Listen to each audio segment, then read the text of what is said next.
Welcome to another presentation of Under the Macroscope. Today, I want us to take a look at the issue of telling the real history of America, the real history. What is all of this controversy about teaching American history in our schools? If we have the guts and the integrity, all we need to do is tell the truth. Teach American history just like we teach the English alphabet. Hold each letter up high where everyone can clearly see it and call that letter what it is. Most recently, true American history has been labeled as, quote, racist because that term boosts the ego of whichever mouth is speaking. Let's understand one thing right now. God only created one race, the human race. If you can read Acts 17, verses 24 through 28, and free your minds, if indeed you have one. We are all the sons and daughters of Adam and Eve. Only brain dead fools believe otherwise. The whole world already knows what happened during the early days of slavery, and the Europeans were not the only ones participating in those horrors, and they are not the only ones who are still guilty of it. Open your blind eyes and look at what is actually happening in the real world. One group claiming to be superior to another. There is only one superior being in the universe, and that is the triune God Almighty. Anyone who teaches otherwise is both a liar and a fool. The ones who most fear the teaching of real American history are trying to run from what the whole world already knows. You lied. You lied. They tell, quote, heroic tales of how the West was won and make glorified movies depicting great trailblazers of their kind. The West wasn't won. It was taken by oppression and slaughter. The Native Americans did not stand a chance against the weaponry of the European settlers, the same European settlers that the Native Americans helped to survive and prosper in a strange land. These are the same Europeans who brought African slaves to America against their will to perform inhuman labor and sold them to each other for the same purpose. Slave owners' descendants are now objecting to the teaching of what really happened and is still happening. And they insist on hiding behind their sick lies with the hope that everyone else is stupid enough to overlook the obvious. It may not appear so on the surface, but a lie does much more damage to the tellers of the lie than it does to the perceived victims of the lie. The biggest liars among us, as is always the case, know the truth. They just refuse to tell it. Somehow, they manage to persuade others who are equally as dumb as themselves to join in and perpetuate their lies to the extent that lying becomes a, quote, standard of living. They manage to convince themselves that this is the only way that they can survive. They teach their lies to their children and their children's children, and every subsequent generation gets better and better at getting worse and worse. Lying becomes a weapon that drains one of what little integrity he once had, with little, if any, hope of ever becoming man enough to face the truth in any form. Their sadness holds such a tight grip on them that they resort to anything that will give them some sense of temporary relief, including sleeping with those who they claim so sincerely to hate.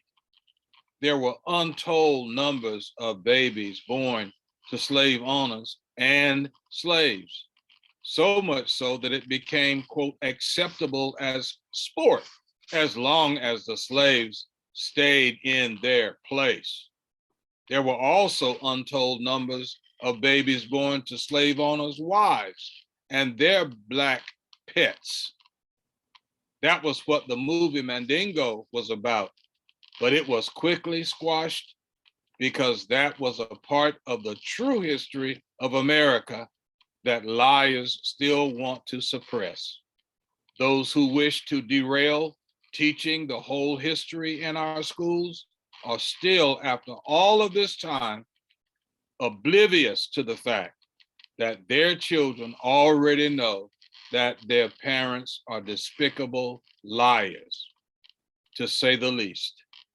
However, these same children will perpetuate the same lies for fear that they might lose their economic advantage, AKA white privilege. There is no such animal as white privilege. What many refer to as white privilege is nothing more than economic dominance, and much of that dominance is ill-gotten gain. In other words, many of the economically advantaged got their wealth by lying, cheating, stealing, and underhanded manipulation because they didn't have the guts to play fair. There is a Mackian proverb that says, cheating in an attempt to gain an unfair advantage is an admission of one's self-assessed inferiority. The wealthier whites only use the poorer whites for political purposes, and the poorer whites tolerate being used because they so desperately want to be white. They still believe that they have some advantage over Blacks, ignoring the fact that we all have to pay the same prices for everything that the wealthy control. We seldom, if ever, get invited to the $1,000 a plate dinners, but even that is not enough to prevent many white citizens from boasting that they are on top. I saw this attitude on the faces of white children back in the 70s and 80s as a classroom teacher and an assistant principal. White students were desperately trying to figure out why some Black students were making A's and B's with ease, while some white students were struggling to make C's and D's. Many of their parents had told them that Black students were dumb and stupid and could never reach the academic status of white students. It was then that many white students had to admit to themselves that their parents had lied to them. Both Black and white students formed real bonds with each other, but soon realized that they couldn't be too open with their relationships because they both felt the pressures from each of their own communities to, quote, stick with their own kind. These pitiful lies and dogmas have done so much damage that seems to be irreparable. The real damage began long before slavery was disguised as emancipation and continues today as tolerance. The only one who can grant tolerance is God Almighty. Many Black Americans have misinterpreted tolerance as acceptance. They don't see the monster for what it really is until their money and fame, which are the foundation for their utility, runs out. Have you ever noticed how when a Black citizen's utility is gone, how many white citizens rally around him to restore him to his former state of tolerance. Many whites are overjoyed when they see what is known as uppity Negroes fail and fall. Many Black citizens are too. There must be someone, somewhere in America, who understands what America is supposed to be and who is willing to stand up and declare their allegiance to real democracy. There's another Mackian proverb that says, we will never see the beauty that is for us until we confront and conquer the ugliness that is in us. Dr. Martin Luther King warned us that we must learn to live together as brothers, or we will perish together as fools. There are some who claim to be Christian and patriotic, but there doesn't seem to be much Christian love and genuine patriotism on display with all of the ignorant bigotry and hatred that are very visible on the parts of people who claim to be of superior intelligence. How long can one portray himself to be a fool and expect others to pretend not to notice? Even a fool knows that he is a fool, but spends a lifetime recruiting other dummies who are too little and too void of integrity to admit that they are wrong.